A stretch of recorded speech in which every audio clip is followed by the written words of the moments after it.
Good day, my name is Dr. Salome Geertsema and I am the Program Coordinator for Speech-Language Pathology in the Faculty of Humanities.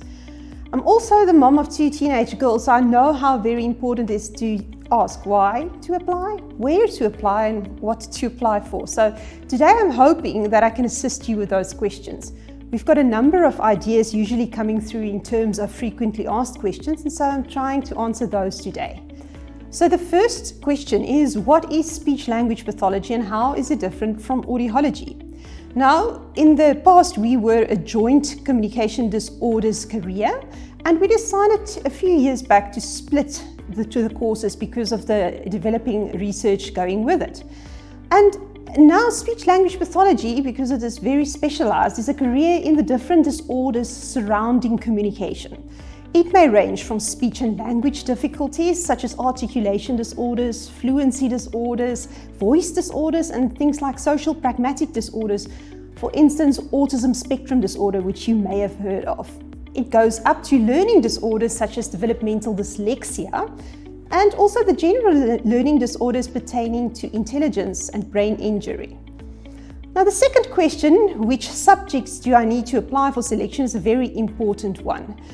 Please mind that you have to have mathematics at matric level and you have to have a C for it at least. Also, your APS score should be at least 32. And with that, also additional language, but that goes without saying as for all of the other courses.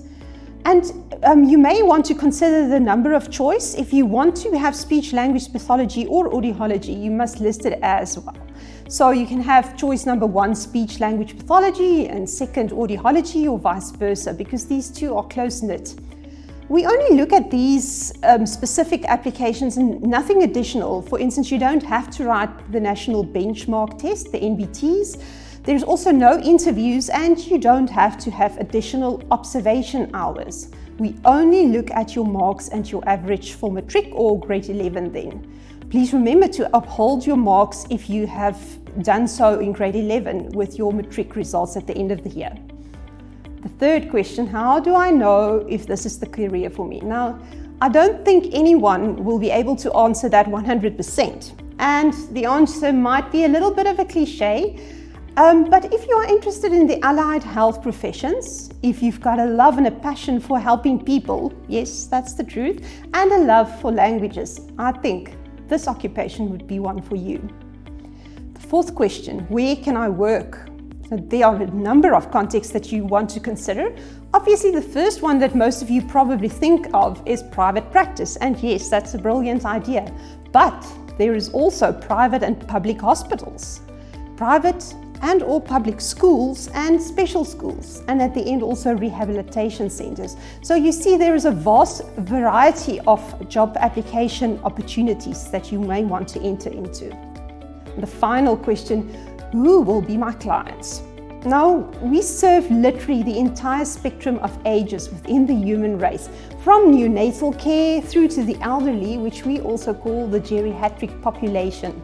This is due to communication disorders which can be acquired or developed throughout life, from feeding problems in neonates to late speech-language development in very young children, up to the teenagers who may have learning difficulties such as dyslexia or even the social communication difficulties that can go with that population, but also up to the geriatric population who may have acquired speech and language disorders due to strokes, dementia, Parkinson's, etc.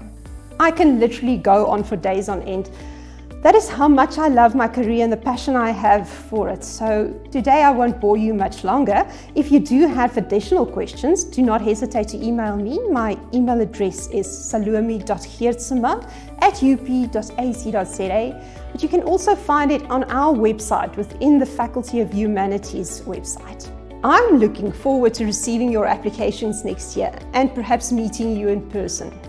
Best of luck with your matric year, even in these trying times. Thank you.